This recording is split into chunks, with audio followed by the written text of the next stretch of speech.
नमस्ते। आज मी मस्त अशी मिसळची रेसिपी करणार आहे। त्यासाठी मी इथं कढईमध्ये पाणी टाकून त्याच्यामध्ये मटकी टाकून घेतली, मीठ आणि हळद टाकून छान अशी शिजवून घेणार आहे।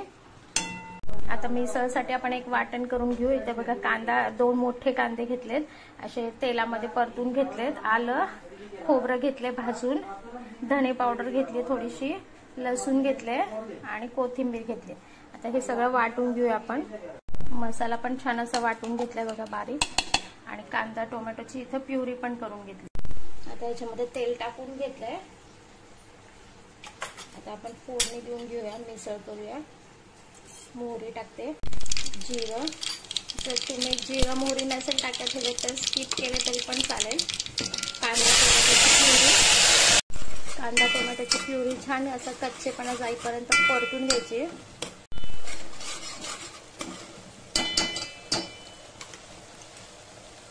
छान असं परतून घेतलं। आता आपण ह्याच्यात मसाले टाकूया।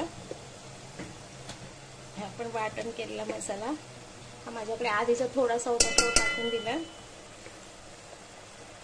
आणि आता आपण वाटण केलेला मसाला टाकायचा, छान परतून घ्यायचं।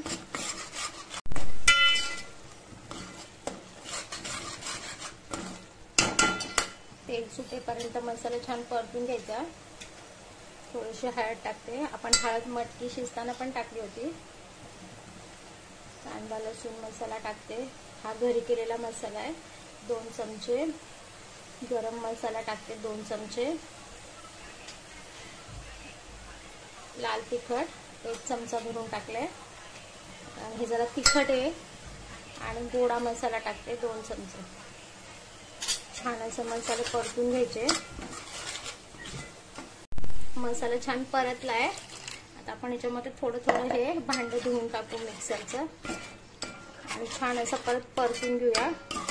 मसाला चांगला परतून घेतला की कसं मिसळला पण छान अशी टेस्ट येते। आता आपण या मसाल्यात टाकू मीठ। मग अशी आपण मटकी शिजवताना पण मीठ टाकलं होतं, त्यामुळे अंदाजाने टाकायचं मीठ। मसाला छान असा उकळला बघा, उकळी आली। आता आपण ह्याच्यामध्ये थोडंसं अजून पाणी टाकलंय, आणि आपण ह्याच्यात शिजवून घेतलेली मटकी टाकून घेऊ। आणि आपल्याला जेवढं पातळ पाहिजे तेवढं पाणी ऍड करायचं। आता छान हे उकळी येऊ देऊ ह्याला। बघा छान असं आपला रस्सा उकळलाय, तर्री आली बघा छान। आणि आता वरून टाकू आपण कोथिंबीर, आणि मिक्स करून घेऊया। बघा छान असं आपली इथे मिसळ तयार आहे। बघा मस्त अशी आपली मिसळ तयार आहे।